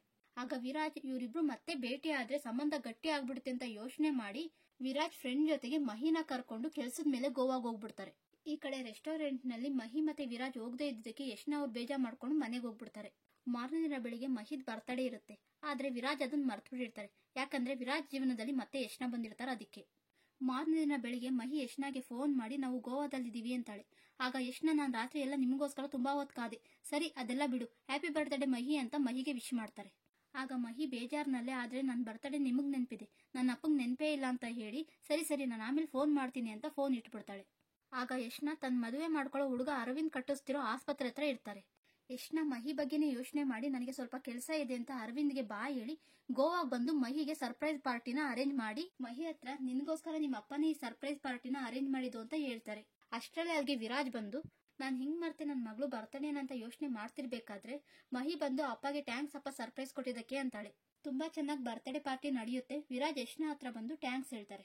ಅಲ್ಲೇ ಒಂದ್ ಬೀಚ್ ಹತ್ರ ವಿರಾಜ್ ಯಶ್ನ ತಂಗಿ ಹತ್ರ ಮಾತಾಡ್ತಾ ಯಶ್ನಾಗೆ ಕತೆ ಕೇಳಿ ಡೌಟ್ ಬಂದಿಲ್ವಾ ಅಂತ ಕೇಳ್ತಾರೆ. ಆಗ ಯಶ್ನ ತಂಗಿ ಅದೇ ಡೌಟ್ ಬರುತ್ತೆ, ನೀನ್ ಹೇಳಿರೋ ಕಥೆಯಲ್ಲಿ ಯಶ್ನಾನ ವರ್ಷ ಮಾಡಿದ್ಯಾ, ನನ್ನ ತಮ್ಮನ್ ಮಾಡಿದ್ಯಾ, ಅಕ್ಕಾಗೆ ಅಪ್ಪ ಅಮ್ಮ ಬೇರೆ ಆಗಿರೋ ವಿಷಯನೇ ನೆನ್ಪಿಲ್ಲ. ಯಶ್ನ ಮಹಿ ಜೊತೆ ಇದ್ರೆ ತುಂಬಾ ಸಂತೋಷವಾಗಿರ್ತಾಳೆ, ಸ್ವಲ್ಪ ದಿನ ಅವರಿಬ್ರು ಹಾಗೆ ಇರ್ಲಿ ಅಂತಾಳೆ. ಅವತ್ ರಾತ್ರಿ ಯಶ್ನ ವಿರಾಜ್ ಹತ್ರ ಬಂದು ನಿಮ್ ಹೆಂಡ್ತಿದ್ದು ಒಂದ್ ಫೋಟೋನು ಇಲ್ವಾ ನಿಮ್ಮ ಹತ್ರ ಅಂತ ಕೇಳ್ತಾರೆ. ಆಗ ವಿರಾಜ್ ಇಲ್ಲ ಅಂದಾಗ ಸರಿ ಅವ್ರು ಹೇಗಿದ್ರು ಅಂತನಾದ್ರೂ ವರ್ಣಿಸಿ ಅಂತ ಹೇಳ್ತಾರೆ. ಯಶ್ನ ಕಾಟನ ಸಹಿಸೋಕಾಗದೆ ವಿರಾಜ್ ಹೇಳ್ತಾರೆ, ನನ್ನ ಹೆಂಡತಿಗೆ ಚಿಕ್ಕ ಕಣ್ಣು, ನಾನು ಎಷ್ಟೇ ಕೋಪದಲ್ಲಿದ್ರು ಅವಳು ನಗುನ್ ನೋಡಿ ಕೋಪ ಎಲ್ಲ ಹೊರಟೋಗ್ತಿತ್ತು. ಅವಾಗ ಕಪ್ ಬಣ್ಣ ಸೀರೆ ಉಡ್ತಿದ್ಲು, ಹಣೆ ಮೇಲೆ ಬೊಟ್ಟು, ಮೂಗಿಗೊಂದ್ ರಿಂಗ್ ಆಗ್ತಿದ್ಲು ಅಂತ ಹೇಳೋ ಅಷ್ಟರಲ್ಲಿ ಸಮುದ್ರದಲ್ಲಿ ಅಲೆಗಳು ಶುರು ಆಗುತ್ತೆ. ಅದನ್ನ ನೋಡಿ ಯಶ್ನ ಅಲೆಗಳ ಜೊತೆ ಆಟ ಆಡ್ತಿರ್ತಾರೆ. ಅದೇ ಸಂತೋಷದಲ್ಲಿ ವಿರಾಜ್ಗೆ ಮುತ್ತು ಕೊಟ್ಬಿಡ್ತಾರೆ ಯಶ್ನ. ವಿರಾಜ್ ಅಲ್ಲಿಂದ ಹೊರಟೋಗಿ ಯಶ್ನ ಬಗ್ಗೆ ಯೋಚನೆ ಮಾಡ್ತಾ ಯಶ್ನ ಎಲ್ಲ ಮರ್ತಿದ್ರು ನಡವಳಿಕೆಯಲ್ಲಿ ಏನು ಬದಲಾವಣೆ ಆಗಿಲ್ಲ. ಹಳೇದ್ ನಿನ್ ನೆನ್ಪಗ್ ಬಂದ್ರು ಒಂದ್ ಕನ್ಸು ಅಂತ ಅನ್ಕೋತೀಯ ಅಂತ ವಿರಾಜ್ ಅನ್ಕೊಂತಿರ್ತಾರೆ. ಮಾರನೇ ದಿನ ಬೆಳಿಗ್ಗೆ ಒಂದ್ ಬೀಚ್ ಹತ್ರ ವಿರಾಜ್ ಫೋಟೋ ಶೂಟ್ ಮಾಡ್ತಿರ್ತಾರೆ. ವಿರಾಜ್ ಅವ್ರ ಹೆಂಡತಿ ಹೇಗಿದ್ರು ಅಂತ ವರ್ಣನೆ ಮಾಡಿರ್ತಾರಲ್ಲ, ಅದೇ ರೀತಿ ಯಶ್ನ ಅವರು ಕಪ್ ಸೀರೆ ಉಟ್ಕೊಂಡು ರೆಡಿಯಾಗಿ ಬಂದು ಮಹಿನ ಕರ್ಕೊಂಡು ಸುತ್ತಾಡಕ್ ಹೋಗ್ತಾರೆ. ಅವತ್ತಿನ ದಿನ ಪೂರ್ತಿ ಅಮ್ಮ ಮಗಳಿಬ್ರು ಸಂತೋಷವಾಗಿ ಸುತ್ತಾಡ್ತಿರ್ತಾರೆ. ರಾತ್ರಿ ಮಹಿಗ್ ನಿದ್ದೆ ಬಂದು ಯಶ್ನ ರೂಮಲ್ಲೇ ಮಲಗಿರ್ತಾಳೆ. ವಿರಾಜ್ ಬಂದು ಮಹಿನ ತನ್ನ ರೂಮ್ಗೆ ಎತ್ಕೊಂಡು ಹೋಗ್ತಿರ್ಬೇಕಾದ್ರೆ ಯಶ್ನ ಇವತ್ತೊಂದಿನ ಮಹಿ ನನ್ ರೂಮಲ್ಲೇ ಮಲ್ಕೊಳ್ಳಿ ಅಂತಾರೆ. ಆಗ ವಿರಾಜ್ ಇವತ್ತೇನು ನೀನ್ ಇದ್ಯಾ, ನಾಳೆ ನೀನ್ ಇರಲ್ಲ, ಇದೇ ಅಭ್ಯಾಸ ಆದ್ರೆ ನನ್ ಮಗಳಿಗೆ ಕಷ್ಟ ಆಗುತ್ತೆ ಅಂತ ಕೋಪ ಮಾಡ್ಕೊಂಡು ಮಹಿನ ಕರ್ಕೊಂಡು ಹೊರಟೋಗ್ತಾರೆ. ಇದರಿಂದ ಯಶ್ನಾಗ್ ಬೇಜಾರಾಗಿ ಒಂದ್ ಬಾರಲ್ಲಿ ಕೂತಿರ್ತಾರೆ. ವಿರಾಜ್ ಮಹಿನ ಮಲಗಿಸಿ ಯಶ್ನ ತಂಗಿ ಹತ್ರ ಬಂದಾಗ ಯಶ್ನ ತಂಗಿ ನನ್ನ ಅಕ್ಕಂಗೆ ನೀವು ತುಂಬಾ ಬೇಜಾರ್ ಮಾಡಿದೀರಾ, ಹೋಗ್ ಕರ್ಕೊಂಡ್ ಬನ್ನಿ ಅಂತಾಳೆ. ಆಗ ವಿರಾಜ್ ಯಶ್ನನ್ನ ಹುಡ್ಕೊಂಡು ಬಾರ್ ಹತ್ರ ಬರ್ತಾರೆ. ಆದ್ರೆ ಯಶ್ನ ಬೇಜಾರಲ್ಲೇ ಕುಡಿಯೋಕ್ ಶುರು ಮಾಡಿರ್ತಾರೆ. ಅದನ್ನ ನೋಡಿದ ವಿರಾಜ್ ಕೂಡ ಕುಡಿದು ಇಬ್ರು ಆಡ್ತಾ ಡ್ಯಾನ್ಸ್ ಮಾಡ್ತಿರ್ತಾರೆ. ಕುಡಿದ್ ಬಂದಿದ್ ಮತ್ತಲ್ಲೇ ಜಗಳ ಆಡ್ತಾ ಅಲ್ಲೇ ಮಲಗ್ಬಿಡ್ತಾರೆ. ಮಹಿ ಕೂಡ ಬಂದು ಅವರಿಬ್ರು ಮಧ್ಯೆ ಮಲಗ್ತಾಳೆ. ಆದ್ರೆ ಯಶ್ನಾಗೆ ನಿದ್ರೆಯಲ್ಲಿ ಒಂದ್ ಕನ್ಸ್ ಬಿದ್ದಿರುತ್ತೆ. ಆ ಕನ್ಸ್ನಲ್ಲಿ ವಿರಾಜ್ ಅವರು ನಾಯಿ ಮರಿನ ತರಕ್ ಹೋಗಿರ್ತಾರೆ. ಆ ನಾಯಿ ಮರಿ ಮಹಿಮಾ ಅನ್ನೋ ಹುಡುಗಿ ಹತ್ರ ಇರುತ್ತೆ. ಆ ಹುಡುಗಿ ಆ ನಾಯಿ ಮರಿನ ವಾಪಸ್ ಕೊಟ್ಟಿದ್ದಕ್ಕೆ ಯಶ್ನ ಮತ್ತೆ ವಿರಾಜ್ ಒಂದಾಗಿರ್ತಾರೆ. ಅದಕ್ಕೋಸ್ಕರ ವಿರಾಜ್ ನನಗೇನಾದ್ರೂ ಹೆಣ್ಮಗು ಆದ್ರೆ ಆ ಹುಡುಗಿಯ ಹೆಸರಾದ ಮಹಿ ಅನ್ನೋ ಹೆಸರನ್ನೇ ಇಡ್ಬೇಕು ಅನ್ಕೊಂಡಿರ್ತಾರೆ. ಈ ರೀತಿ ಕನ್ಸು ಯಶ್ನಾಗ್ ಬಿದ್ದಿದೆ. ಯಶ್ನ ಎದ್ ನೋಡಿದ್ರೆ ಅಲ್ಲಿ ಯಾರು ಇರಲ್ಲ. ಎದ್ದು ವಿರಾಜ್ ಹತ್ರ ಬಂದು ನಿನಗೆ ನಾಯಿ ಮರಿನ ವಾಪಸ್ ಕೊಟ್ಟಿದ್ದು ಒಂದ್ ಹುಡುಗಿ, ಅವಳ ಹೆಸರು ಮಹಿಮಾ, ಅದೇ ಹೆಸರೇ ನಿನ್ ಮಗಳಿಗೆ ಇಟ್ಟಿದ್ಯಾ, ಈ ಕನ್ಸು ನನ್ಗೆ ಯಾಕೆ ಬಿತ್ತೋ ಗೊತ್ತಿಲ್ಲ, ನೀನಂದ್ರೆ ನಿನ್ ಮಗಳಂದ್ರೆ ನಂಗಿಷ್ಟ, ನೀನು ನನ್ನ ಇಷ್ಟಪಡ್ತೀಯಾ ಅಂತ ಕೇಳ್ತಾರೆ. ಅಷ್ಟರಲ್ಲಿಗೆ ಯಶ್ನ ಮದುವೆ ಆಗೋ ಅರವಿಂದ್ ಅವ್ರ ತಮ್ಮ ಬಂದು ಯಶ್ನ ಮತ್ತು ಅವ್ರ ತಂಗಿನ ಕರ್ಕೊಂಡು ಅರವಿಂದ್ ಹತ್ರ ಬರ್ತಾರೆ. ಅರವಿಂದ್ ಫ್ಯಾಮಿಲಿ ಮತ್ತು ಯಶ್ನ ಫ್ಯಾಮಿಲಿ ಇವರಿಬ್ರಿಗೂ ಗೋವಾದಲ್ಲೇ ಮದುವೆ ಮಾಡೋಣ ಅಂತ ಎಲ್ಲರೂ ಗೋವಾಗ್ ಬಂದಿರ್ತಾರೆ. ಅಷ್ಟರಲ್ಲೇ ಅಲ್ಲಿಗೆ ಯಶ್ನ ನೋಡ್ಕೊಂಡು ಮಹಿ ಬರ್ತಾಳೆ. ಮಹಿನ ನೋಡಿದ ಯಶ್ನ ತಾಯಿಗೂ ಮಹಿ ಯಶ್ನ ಮಗಳು ಅಂತ ಗೊತ್ತಾಗುತ್ತೆ. ಆದ್ರೆ ಮಹಿ ಯಶ್ನ ಜೊತೆ ಮಾತಾಡ್ಬೇಕು ಅಂತ ಹೋಗ್ತಿರುವಾಗ ವಿರಾಜ್ ಮಹಿನ ತಡೆದು ಅಲ್ಲಿಂದ ಕರ್ಕೊಂಡು ಹೊರಟೋಗ್ತಾರೆ. ಯಶ್ನ ವಿರಾಜ್ಗೆ ಫೋನ್ ಮಾಡ್ತಿರ್ತಾರೆ ಮಹಿ ಹತ್ರ ಮಾತಾಡ್ಬೇಕು ಅಂತ. ಆದ್ರೆ ವಿರಾಜ್ ಯಶ್ನ ಫೋನ್ ನ ರಿಸೀವ್ ಮಾಡಲ್ಲ. ಈ ಕಡೆ ಮಹಿ ಕೂಡ ವಿರಾಜ್ ಅವ್ರ ಹತ್ರ ನಾನು ಯಶ್ನ ಹತ್ರ ಮಾತಾಡ್ಬೇಕು ಅಂತಾಳೆ. ಆಗ ವಿರಾಜ್ ನಾಳೆನೆ ಯಶ್ನ ಮದ್ವೆ ಇದೆ, ನಾವು ನಾಳೆನೆ ಇಲ್ಲಿಂದ ಹೊರಡ್ತಿದೀವಿ ಅಂತಾರೆ. ಆದ್ರೆ ಮಾರನೇ ದಿನ ಬೆಳಿಗ್ಗೆನೆ ಮಹಿ ಫ್ಲೂಟೋನ ಕರ್ಕೊಂಡು ಯಶ್ನನ್ನ ಹುಡ್ಕೊಂಡು ಯಶ್ನ ಮದ್ವೆ ಆಗ್ತಿರೋ ಜಾಗಕ್ಕೆ ಬಂದಿರ್ತಾಳೆ. ವಿರಾಜ್ ಅವರು ಫ್ರೆಂಡ್ ನ ಕರ್ಕೊಂಡು ಯಶ್ನ ಮದ್ವೆ ಆಗ್ತಿರೋ ಜಾಗಕ್ಕೆ ಮಹಿನ ಹುಡ್ಕೊಂಡು ಬರ್ತಾರೆ. ಆದ್ರೆ ಅಲ್ಲಿ ಅರವಿಂದ್ ತಮ್ಮ ಮತ್ತು ಅವ್ರ ಫ್ರೆಂಡ್ ವಿರಾಜ್ ನ ನೋಡಿ ನಮ್ಮ ಅಣ್ಣನ್ ಮದ್ವೆ ನಿಲ್ಸೋಕ್ ಬಂದಿದ್ದಾನೆ ಅಂತ ವಿರಾಜ್ ನ ಹೊಡಿತಿರ್ತಾರೆ. ಯಶ್ನ ಜೀವನದಲ್ಲಿ ಏನಾಗಿದೆ ಅಂತ ಅರವಿಂದ್ ಫ್ಯಾಮಿಲಿಗೆ ಗೊತ್ತಿರುತ್ತೆ. ಆದ್ರೆ ಮತ್ತೆ ವಿರಾಜ್ ಯಶ್ನನ್ನ ಹುಡ್ಕೊಂಡು ಬಂದಿದ್ದಾನೆ ಅಂತ ಹೊಡಿತಿರ್ತಾರೆ. ಅಷ್ಟರಲ್ಲಿ ಅಲ್ಲಿಗೆ ಅರವಿಂದ್ ಬಂದು ತಮ್ಮನ್ನ ತಡೆದು ಅಲ್ಲಿಂದ ಕಳಿಸಿ ವಿರಾಜ್ಗೆ ನೀನ್ ಇಲ್ಲಿಗೆ ಬಂದಿರೋದು ಆಕಸ್ಮಿಕವಾಗಿದ್ರೆ ತೊಂದ್ರೆ ಇಲ್ಲ, ಆದ್ರೆ ಯಶ್ನಾಗೆ ತೊಂದ್ರೆ ಕೊಡ್ಬೇಕು ಅಂತ ನೀನ್ ಪ್ಲಾನ್ ಮಾಡಿ ಇಲ್ಲಿಗೆ ಬಂದಿದ್ರೆ ಅದು ಸರಿ ಇರಲ್ಲ. ಈಗಾಗ್ಲೇ ಯಶ್ನ ನಿನ್ನಿಂದಾಗಿ ಅವಳ ಜೀವನದಲ್ಲಿ ತುಂಬಾ ನೋವು ಅನುಭವಿಸಿದಾಳೆ, ನೀನ್ ಇಲ್ಲಿಂದ ಹೊರಟೋಗು ಅಂತ ಅರವಿಂದ್ ಅಲ್ಲಿಂದ ಹೊರಟೋಗ್ತಾರೆ. ಈ ಕಡೆ ಮಹಿ ಯಶ್ನ ಹತ್ರ ಮಾತಾಡ್ಬೇಕು ಅಂತ ಹೋಗ್ತಿರ್ಬೇಕಾದ್ರೆ ಮಹಿನ ಯಶ್ನ ತಾಯಿ ತಡೆದು ಮಹಿಗೆ ಡೈರೆಕ್ಟ್ ಆಗಿ ಹೇಳ್ಬಿಡ್ತಾರೆ, ನೀವಪ್ಪ ನಿನ್ಗೆ ಏನ್ ಹೇಳಿದಾರೋ ನನ್ಗೆ ಗೊತ್ತಿಲ್ಲ, ಆದ್ರೆ ಯಶ್ನ ನಿನ್ ನಿಜವಾದ ತಾಯಿ, ನೀನ್ ಬೇಗ ಸತ್ತೋಗ್ತೀಯ ಅನ್ನೋ ವಿಷಯ ಯಶ್ನ ಗೊತ್ತಾದ್ರೆ ಅದನ್ನ ಅವಳು ತಡ್ಕೊಳ್ಳೋ ಶಕ್ತಿ ಇಲ್ಲ, ಅದಕ್ಕೋಸ್ಕರ ಅವಳು ನಿಮ್ಮಮ್ಮ ಅನ್ನೋದನ್ನ ಮರೆತು ಇಲ್ಲಿಂದ ಬೇಗ ಹೊರಟೋಗು ಅಂತಾರೆ. ಮಹಿಗೆ ನಿಜ ಗೊತ್ತಾಗಿ ಯಶ್ನ ಹತ್ರ ಮಾತಾಡದೆ ವಿರಾಜ್ ಅವ್ರ ಹತ್ರ ಬರ್ತಾಳೆ. ಆಗ ವಿರಾಜ್ ಮಹಿ ಹತ್ರ ಕೇಳ್ತಾರೆ, ಯಾಕೆ ಯಾವಾಗ್ಲೂ ನನ್ನ ಬಿಟ್ಟು ಬಿಟ್ಟು ಹೋಗ್ತಿರ್ತೀಯ, ಅಮ್ಮನ ಕತೆ ಹೇಳಲಿಲ್ಲ ಅಂತ ಒಂದ್ಸರಿ ಬಿಟ್ಟೋದೆ, ಈಗ ಯಶ್ನಗೋಸ್ಕರ ನನ್ನ ಬಿಟ್ಟೋದೆ, ಆದ್ರೆ ಅಪ್ಪನ್ಗೋಸ್ಕರ ಇರ್ಬೇಕು ಅಂತ ಒಂದ್ಸರಿನೂ ಅನ್ಸ್ಲಿಲ್ವಾ, ನನ್ನ ಪ್ರೀತಿ ಮಾಡ್ತಿಲ್ವಾ ಅಂತಾರೆ. ಆಗ ಮಹಿಗೆ ದುಃಖನ ತಡ್ಕೊಳಕ್ಕಾಗದೆ ಅಪ್ಪನ ಹತ್ರ ಬಂದು, ಇನ್ಮೇಲೆ ನಾನು ನಿನ್ ಬಿಟ್ಟು ಎಲ್ಲೂ ಹೋಗಲ್ಲಪ್ಪ ಅಂತಾಳೆ. ಆಗ ವಿರಾಜ್, ನೀನ್ ಎಲ್ಲಿಗ್ ಬೇಕಾದ್ರೂ ಹೋಗು, ಆದ್ರೆ ಜೊತೆಗೆ ನನ್ನ ಕರ್ಕೊಂಡೋಗು ಅಂತಾರೆ. ಆಗ ವಿರಾಜ್ ಫ್ರೆಂಡ್ ಮಹಿಗೆ ಆಂಟಿ ಎಲ್ಲಾ ವಿಷಯ ಹೇಳ್ಬಿಟ್ಟು, ನಾನು ಎಷ್ಟೇ ತಡೆಯಕ್ ಪ್ರಯತ್ನ ಪಟ್ರು ತಡೆಯಕ್ ಆಗ್ಲಿಲ್ಲ, ನನ್ನ ಕ್ಷಮಿಸ್ಬಿಡು ಅಂತಾರೆ. ಅಷ್ಟರಲ್ಲೇ ಫ್ಲೂಟೋ ಯಶ್ನ ವಿರಾಜ್ ಮತ್ತು ಮಹಿ ಇರೋ ಜಾಗ ಕರ್ಕೊಂಡ್ ಬರುತ್ತೆ. ಆಗ ಯಶ್ನ ವಿರಾಜ್ ಹತ್ರ, ನೀನ್ ನನ್ಗೋಸ್ಕರನೇ ಬಂದಿದ್ಯಾ, ನಿನಗೆ ನಾನು ಅಂದ್ರೆ ಇಷ್ಟ ಅಂತ ಒಂದ್ಸತಿ ಹೇಳು, ಎಲ್ಲಾ ಬಿಟ್ಟು ನಿನ್ ಜೊತೆಗೆ ಬಂದ್ಬಿಡ್ತೀನಿ ಅಂತಾರೆ. ಆಗ ವಿರಾಜ್ ಒಳಗಡೆ ಮದುವೆ ಇಟ್ಕೊಂಡು ಪರಿಚಯನೇ ಹೇಳ್ದಿರೋ ನನ್ನ ಪ್ರೀತಿಸ್ತಿದೀನಿ ಅಂತ ಬಂದಿದ್ಯಾ, ನಿಂದು ವರ್ಷದ್ದು ಒಂದೇ ಬುದ್ಧಿ, ಏನಾದ್ರೂ ಸಮಸ್ಯೆ ಬಂತು ಅಂದ್ರೆ ಅದನ್ನ ಅಲ್ಲೇ ಬಿಟ್ಟು ಓಡೋಗ್ತಿರ್ತೀರಾ ಅಂತಾರೆ. ಆಗ ಯಶ್ನ ಮಹಿ ಹತ್ರ ಬಂದು, ನೀನ್ ನನ್ನ ಅಮ್ಮ ಅಂತ ಅನ್ಕೊಂಡಿದ್ದೆ ಅಲ್ವಾ ಅಂದಾಗ ಮಹಿ ಅನ್ಕೊಂಡಿದ್ದೆ, ಆದ್ರೆ ನೀವ್ ನನ್ನ ನಿಜವಾದ ಅಮ್ಮ ಅಲ್ಲ ಅಂತ ವಿರಾಜ್ ಹತ್ರ ಹೋಗ್ತಾಳೆ. ವಿರಾಜ್ ಮಹಿನ ಕರ್ಕೊಂಡು ಅಲ್ಲಿಂದ ಹೊರಟೋಗ್ತಾರೆ. ವಿರಾಜ್ ಮಹಿನ ಫ್ರೆಂಡ್ ಜೊತೆ ಕಳಿಸಿ ಯಶ್ನ ಅವ್ರ ಅಮ್ಮನ ಹತ್ರ ಬಂದು, ನನ್ ತಂಟೆಗೆ ಬಂದ್ರೆ ಸಹಿಸ್ಕೊಳ್ತೀನಿ, ಆದ್ರೆ ನನ್ ಮಗಳು ತಂಟೆಗೆ ಬಂದ್ರೆ ನಾನ್ ಸಹಿಸ್ಕೊಳ್ಳಲ್ಲ, ಅವಳು ಚಿಕ್ಕ ಮಗು ಅಂತ ಗೊತ್ತಿದ್ರೂನು ನನ್ ಮಗಳಿಗೆ ಗೊತ್ತಾಗ್ಬಾರ್ದು ಅಂತ ಮುಚ್ಚಿಟ್ಟಿದ ವಿಷಯನ ನೀನ್ ಹೇಳ್ಬಿಟ್ಟೆ, ನೀನು ನಿನ್ ಮಗಳಿಗೆ ಗೊತ್ತಾಗ್ಬಾರ್ದು ಅಂತ ಮುಚ್ಚಿಟ್ಟಿರೋ ವಿಷಯನ ನಾನ್ ಅವಳಿಗೆ ಹೇಳಿದ್ರೆ ಅವಳ ಬ್ರೈನ್ಗೆ ಏನಾಗುತ್ತೆ ಅಂತ ಗೊತ್ತು ತಾನೆ ಅಂತ ಬೈದು ಅಲ್ಲಿಂದ ಹೊರಟೋಗ್ತಾರೆ. ಆ ಊರ್ನೇ ಬಿಟ್ಟು ತಮ್ಮ ಊರಿಗೆ ಹೋಗ್ಬೇಕು ಅಂತ ಹೊರಟಿರ್ತಾರೆ. ಆದ್ರೆ ಮಧ್ಯದಲ್ಲೇ ಮಹಿಗೆ ಉಸಿರಾಟದ ತೊಂದರೆ ಆಗಿ ಮಹಿನ ಆಸ್ಪತ್ರೆಗೆ ಸೇರಿಸ್ತಾರೆ. ಆಸ್ಪತ್ರೆಯಲ್ಲಿ ಡಾಕ್ಟ್ರು ಮಹಿ ಬದುಕೋದೇ ಕಷ್ಟ, ಆದ್ರೆ ಶ್ವಾಸಕೋಶನ ಬದಲಾಯಿಸಿದ್ರೆ 0.1% ಬದುಕೋ ಚಾನ್ಸ್ ಇದೆ ಅಂತಾರೆ. ಈ ಕಡೆ ಯಶ್ನಾಗೆ ಮದುವೆ ಮುಹೂರ್ತ ಹತ್ರ ಬಂದಿರುತ್ತೆ. ಅಷ್ಟರಲ್ಲಿಗೆ ವಿರಾಜ್ ಅವ್ರ ಅಪ್ಪ ಬಂದು ಯಶ್ನ ಮುಂದೆ ನಿಂತ್ಕೊಳ್ತಾರೆ. ಆಗ ಯಶ್ನ, ಅಪ್ಪ ನೀನ್ ಇವಾಗ ಬಂದಿದ್ಯಾ, ನನ್ ತಲೆ ಕೆಟ್ಟೋಗಿದೆ, ನನ್ಗೆ ಏನ್ ಮಾಡ್ಬೇಕು ಅಂತ ಗೊತ್ತಾಗ್ತಿಲ್ಲ ಅಂತಾರೆ. ಆಗ ನಮ್ಗೆ ಗೊತ್ತಾಗುತ್ತೆ ಇವರು ವಿರಾಜ್ ಅವ್ರ ಅಪ್ಪ ಅಲ್ಲ, ಯಶ್ನ ಅವ್ರ ಅಪ್ಪ ಅಂತ. ಯಶ್ನ ಅವ್ರ ಅಪ್ಪ ವಿರಾಜ್ ಅವ್ರ ಜೊತೆಗೆ ಯಾಕಿದ್ರು ಅಂದ್ರೆ, ಯಶ್ನಾಗೆ ಆಕ್ಸಿಡೆಂಟ್ ಆದ್ಮೇಲೆ ಯಶ್ನ ಅವ್ರಮ್ಮ ವಿರಾಜ್ಗೆ, ನೀನು ನಿನ್ ಮಗಳು ಇನ್ಯಾವತ್ತೂ ನನ್ ಮಗಳು ಮುಖ ನೋಡ್ಬಾರ್ದು ಅಂತ ಹೇಳಿರ್ತಾರೆ. ಆಗ ವಿರಾಜ್ ಅವ್ರೊಬ್ರಿಗೆ ಅವ್ರ ಮಗುನ ಸಾಕೋದಕ್ಕೆ ಕಷ್ಟ ಆಗುತ್ತೆ ಅಂತ ಯಶ್ನ ಅವ್ರ ಅಪ್ಪಂಗ್ ಗೊತ್ತಾಗಿ ವಿರಾಜ್ ಅವ್ರ ಜೊತೆಗೆ ಅವ್ರ ಮೊಮ್ಮಗಳನ್ನ ನೋಡ್ಕೊಂಡು ಅವ್ರ ಜೊತೆಗೆ ಇದ್ಬಿಡ್ತಾರೆ. ಈಗ ಮಗಳು ಮದ್ವೆಗೆ ಬಂದ ಯಶ್ನ ಅವರಪ್ಪ ಮಗಳಿಗೆ ಬುದ್ಧಿ ಹೇಳ್ತಾರೆ, ನಿನ್ಗೆ ವಿರಾಜ್ ಅಂದ್ರೆ ಇಷ್ಟ, ಈ ಮದ್ವೆ ಯಾಕಾಗ್ತಿದ್ಯಾ ಅಂದಾಗ ಯಶ್ನ, ನಾನಂದ್ರೆ ವಿರಾಜ್ಗೂ ಅವ್ರ ಮಗಳಿಗೂ ಇಷ್ಟ ಇಲ್ಲ, ನಾನ್ ಪ್ರೀತಿಸ್ತಿದೀನಿ ಅಂದ್ರೆ ನನಗೆ ಅವಮಾನ ಮಾಡಿ ನನ್ನ ವರ್ಷನ್ ಜೊತೆ ಹೋಲ್ಸಿ ನಾವಿಬ್ರು ಒಂದೇ ತರ ಅಂದ ಅಂತಾಳೆ. ಆಗ ಯಶ್ನ ಅವರಪ್ಪ, ಅವ್ನು ಹೇಳಿದ್ದು ನಿಜಾನೇ, ಆದ್ರೆ ನೀನು ಅವಳು ಒಂದೇ ಅಲ್ಲ, ಕಷ್ಟ ಬಂದಾಗ ಬಿಟ್ಟು ಹೋಗಲ್ಲ ಅಂತ ಪ್ರೂವ್ ಮಾಡಿ ತೋರ್ಸು. ಅವನ ಮಗಳು ಐಸಿಯುನಲ್ಲಿ ಸಾವು ಬದುಕಿನ ಮಧ್ಯೆ ಹೋರಾಡ್ತಿದ್ದಾಳೆ, ನೀನು ಅವನ ಜೊತೆಗಿದ್ದು ಧೈರ್ಯ ಹೇಳ್ತೀಯಾ ಅಥವಾ ಅವನ್ನ ಬಿಟ್ಟು ಬದುಕ್ತೀಯಾ ಅಂತ ನೀನೇ ಯೋಚನೆ ಮಾಡು ಅಂತ ಹೇಳ್ತಾರೆ. ಆದ್ರೆ ಯಶ್ನ ವಿರಾಜ್ ಬಗ್ಗೆ ಯೋಚನೆ ಮಾಡ್ಕೊಂಡು ಅರವಿಂದ್ ಹತ್ರ ಬಂದು ನಾನು ಹೋಗ್ಬೇಕು ಅಂತಾರೆ. ಆಗ ಅರವಿಂದ್, ನೀನ್ ನನ್ನ ಮದ್ವೆ ಆಗೋಕ್ ಇಷ್ಟ ಇಲ್ಲ ಅಂದ್ರೆ ಪರವಾಗಿಲ್ಲ, ಆದ್ರೆ ವಿರಾಜ್ನ ಮದ್ವೆ ಮಾಡ್ಕೊಳ್ತೀನಿ ಅಂದ್ರೆ ಅದು ಸರಿಯಲ್ಲ, ಅವನಿಂದ ಅವ್ನ ಹೆಂಡತಿ ಜೀವನದಲ್ಲಿ ತುಂಬಾ ಕಷ್ಟಪಟ್ಟಿದ್ದಾಳೆ, ಡಿವೋರ್ಸ್ ಕೂಡ ಕೇಳಿದಾಳೆ ಅಂತಾರೆ. ಆಗ ಯಶ್ನ ಅವ್ನ ಹೆಂಡತಿ ಡಿವೋರ್ಸ್ ತಗೊಳಕ್ ಸಾಧ್ಯನೇ ಇಲ್ಲ ಅಂತ ಅರವಿಂದ್ ಹತ್ರ ವಾದ ಮಾಡ್ತಾ, ನಾನ್ ಡಿವೋರ್ಸ್ ಕೇಳೇ ಇಲ್ಲ ಅಂತಾರೆ. ಆಗ ಅರವಿಂದ್ ಅವ್ರಿಗೆ ಅರ್ಥ ಆಗುತ್ತೆ, ಯಶ್ನ ಎಲ್ಲ ಮರ್ತಿದ್ರು ಅವನ ಮೇಲಿರೋ ಪ್ರೀತಿ ಹಾಗೆ ಇದೆ ಅಂತ ತಿಳ್ಕೊಂಡು ವಿರಾಜ್ ಹತ್ರ ಇದ್ರೇನೆ ಒಳ್ಳೇದು ಅಂತ ಹೋಗು ಅಂತಾರೆ. ಆಗ ಯಶ್ನ ಅಲ್ಲಿಂದ ವಿರಾಜ್ ಹತ್ರ ಹೋಗ್ತಾರೆ. ಆಗ ಯಶ್ನ ಅವರಮ್ಮ ಅರವಿಂದ್ ಹತ್ರ, ನೀನ್ ಯಾಕೆ ಅವಳನ್ನ ವಿರಾಜ್ ಹತ್ರ ಕಳಿಸ್ತೆ ಅಂತ ಬೈತಾರೆ. ಆಗ ಅರವಿಂದ್, ಎಲ್ಲ ನಿಮ್ಮಿಂದಾನೇ ಆಗಿರೋದು, ಯಶ್ನ ಆಕ್ಸಿಡೆಂಟ್ಗೂ ಮುಂಚೆ ವಿರಾಜ್ ಹತ್ರ ಡೈವರ್ಸ್ ಕೇಳೇ ಇಲ್ಲ, ನೀವೇ ಎಲ್ಲ ಸುಳ್ಳು ಹೇಳಿರೋದು, ಸುಮ್ನೆ ನಾವು ವಿರಾಜ್ನ ಹೊಡೆದು ಅವನಿಗೆ ನೋವು ಕೊಟ್ವಿ ಅಂತಾರೆ. ಯಶ್ನ ಅವರಮ್ಮ ಯಶ್ನ ಅವ್ರ ಅಪ್ಪನ ಹತ್ರ ಬಂದು, ನೀವೇ ನಿಮ್ ಮಗಳು ಮದ್ವೆನ ನಿಲ್ಸಿ ಅವಳ ಜೀವನನ ಹಾಳು ಮಾಡ್ಬಿಟ್ರಿ ಅಂತಾರೆ. ನನ್ ಮಗಳು ಮದ್ವೆ ಯಾವಾಗ್ಲೂ ಆಗೋಗಿದೆ, ನನ್ನ ಅವಶ್ಯಕತೆ ನನ್ ಮಗಳಿಗಿಂತ ನನ್ ಮೊಮ್ಮಗಳಿಗೆ ಇತ್ತು ಅನ್ಸ್ತು, ಅದಕ್ಕೆ ಅವನ ಜೊತೆಗೆ ಇದ್ಬಿಟ್ಟೆ. ಅವನು ಮಹಿಗೋಸ್ಕರ ಎಷ್ಟು ಕಷ್ಟಪಟ್ಟಿದ್ದಾನೆ ಅಂತ ನನಗ್ ಗೊತ್ತು, ಅವನ್ಗೆ ಅವನ ಮಗಳಿಗಿಂತ ನಿನ್ ಮಗಳು ಅಂದ್ರೇನೆ ಸ್ವಲ್ಪ ಪ್ರೀತಿ ಜಾಸ್ತಿ. ಯಶ್ನ ಎಲ್ಲ ಮರ್ತಿದ್ರು 6 ವರ್ಷ ಆದ್ಮೇಲೂ ಮತ್ತೆ ಹೋಗಿ ಅವನ್ನೇ ಪ್ರೀತಿಸಿದ್ದಾಳೆ ಅಂದ್ರೆ ಅವ್ರ ಪ್ರೀತಿ ನಿಜವಾದ ಪ್ರೀತಿ ಆಗಿದ್ರಿಂದಾನೆ ಅವ್ರು ಮತ್ತೆ ಸೇರಿರೋದು ಅಂತಾರೆ. ಈ ಕಡೆ ಯಶ್ನ ಆಸ್ಪತ್ರೆಯಲ್ಲಿ ಇದ್ದಂತ ವಿರಾಜ್ ಹತ್ರ ಬರ್ತಾರೆ. ಆಗ ವಿರಾಜ್ ತನ್ನ ನೋವನ್ನ ಯಶ್ನ ಹತ್ರ ಹೇಳ್ತಾ, ಇನ್ಯಾವತ್ತೂ ನನ್ನ ಬಿಟ್ಟೋಗಲ್ಲ ಅಂದಿದ್ಲು, ಆದ್ರೆ ಈಗ ಐಸಿಯುನಲ್ಲಿ ಮಲಗಿದ್ದಾಳೆ, ನಾನು ಎಷ್ಟೇ ಕರೆದ್ರೂ ನನ್ನ ಹತ್ರ ಮಾತಾಡ್ತಿಲ್ಲ ಅಂತ ಯಶ್ನ ಹತ್ರ ಹೇಳ್ತಿರ್ತಾರೆ. ಆಗ ಯಶ್ನ ವಿರಾಜ್ಗೆ ಸಮಾಧಾನ ಮಾಡ್ತಾ, ಮಹಿಗೇನು ಆಗಲ್ಲ, ಅವಳು ಬದುಕಿ ಬಂದೇ ಬರ್ತಾಳೆ ಅಂತಾರೆ. ಆಪರೇಷನ್ ಮಾಡಕ್ಕೆ ಮಹಿಗ್ ಹೊಂದ್ಕೊಳ್ಳೋ ಅಂತ ಶ್ವಾಸಕೋಶ ಏನೋ ಸಿಕ್ಕಿರುತ್ತೆ, ಆದ್ರೆ ಆಪರೇಷನ್ ಮಾಡೋಕೆ ಬೇಕಾದಂತ ಡಾಕ್ಟರ್ಸೇ ಅಲ್ಲಿರಲ್ಲ. ಅಷ್ಟರಲ್ಲಿ ಅಲ್ಲಿಗೆ ಅರವಿಂದ್ ಮತ್ತೆ ಅವ್ರ ಸ್ನೇಹಿತರು ಬಂದು, ನಾವ್ ಈ ದೇಶದ ಅತ್ಯುತ್ತಮ ಡಾಕ್ಟರ್ಗಳು, ನಾವೇ ಈ ಆಪರೇಷನ್ ಮಾಡ್ತೀವಿ ಅಂತಾರೆ. ಆಗ ಯಶ್ನ ಅರವಿಂದ್ ಹತ್ರ ಬಂದು, ನೀನೊಂದ್ಸರಿ ನನ್ನ ಬದುಕ್ಸಿದ್ಯಾ, ಈಗ ನೀನು ನನ್ನ ಮಗಳನ್ನು ಬದುಕ್ಸು ಅಂತಾರೆ. ಆಪರೇಷನ್ ಥಿಯೇಟರ್ಗೆ ಕರ್ಕೊಂಡೋಗ್ತಿದ್ದಂತಹ ಮಹಿನ ಯಾರು ಎಷ್ಟೇ ಮಾತಾಡ್ಸಿದ್ರು ಮಾತಾಡ್ತಿರಲ್ಲ, ಆದ್ರೆ ಯಶ್ನ ಒಂದ್ಸರಿ ಮಹಿ ಅಂತ ಕರೆದಿದ ತಕ್ಷಣ ಮಹಿ ಕಣ್ಬಿಟ್ಟು ಯಶ್ನನ ನೋಡ್ತಾರೆ. ಆಗ ಯಶ್ನ, ನಾನ್ ನಿಂಗ್ ಬೇಕಾ, ಹಾಗಾದ್ರೆ ನಾನ್ ನಿನ್ ಜೊತೆ ಇರ್ಬೋದಾ ಅಂದಾಗ ಮಹಿ ನಿನ್ ಬೇಕು ಅಂತ ತಲೆ ಆಡಿಸ್ತಾಳೆ. ಆಗ ಯಶ್ನ, ನಿನ್ ನಗ್ನಗ್ತಾ ಹೊರ್ಗ್ ಬಾ, ನಾನ್ ನಿಂಗೆ ಒಳ್ಳೆ ಹಾಡನ್ನ ಹೇಳ್ಕೊಡ್ತೀನಿ ಅಂತಾರೆ. ಮಹಿನ ಆಪರೇಷನ್ ಥಿಯೇಟರ್ಗೆ ಕರ್ಕೊಂಡು ಹೋಗ್ತಾರೆ. ಥಿಯೇಟರ್ ಹೊರಗೆ ಕೂತಂತ ವಿರಾಜ್ ಹತ್ರ ಯಶ್ನಾ ಅವರು, ಅವತ್ತು ವರ್ಷನ್ ಬದಲು ನಾನ್ ನಿನಗ್ ಸಿಕ್ಬೇಕಿತ್ತು, ನಿನ್ನ ಮದುವೆ ಆಗಿದ್ದಿದ್ರೆ ಚೆನ್ನಾಗಿರ್ತಿತ್ತು, ಮಹಿ ನನಗೆ ಮಗಳಾಗಿದ್ದಿದ್ರೆ ಚೆನ್ನಾಗಿರ್ತಿತ್ತು ಅಂತ ಅವತ್ತು ಆಕ್ಸಿಡೆಂಟ್ ಆಗೋಕ್ಕೂ ಮುಂಚೆ ಹೇಳ್ದಂತ ಮಾತನ್ನೇ ಇವತ್ತು ವಿರಾಜ್ ಪಕ್ಕ ಕೂತು ಆ ಮಾತಿನ ವಿರುದ್ಧವಾದ ಮಾತುಗಳನ್ನ ಹೇಳ್ತಿರ್ತಾರೆ. ಆದ್ರೆ ವಿರಾಜ್ ಆಪರೇಷನ್ ಥಿಯೇಟರ್ ಕಡೆನೆ ನೋಡ್ತಾ ಮಗಳು ಬರೋದನ್ನೇ ಕಾಯ್ತಿರ್ತಾರೆ. ಆದ್ರೆ ಕೊನೆಗೂ ಯಶ್ನಾಗೆ ಮಹಿ ತನ್ನ ಸ್ವಂತ ಮಗಳು ಅಂತ ಗೊತ್ತಾಗಲ್ಲ. ಈ ಸಿನಿಮಾದ ಕೊನೆಯಲ್ಲಿ ಒಂದು ಹುಡುಗಿ ಸ್ಟೇಜ್ ಮೇಲೆ ಹಾಡಾಡ್ತಿರೋದನ್ನ ತೋರಿಸ್ತಾರೆ. ಇಲ್ಲಿಗೆ ನಾನು ಹೇಳ್ತಿದ್ದಂತ ಹಾಯ್ ನನ್ನ ಸಿನಿಮಾದ ಕತೆ ಮುಗಿಯುತ್ತೆ. ನಮಸ್ಕಾರ.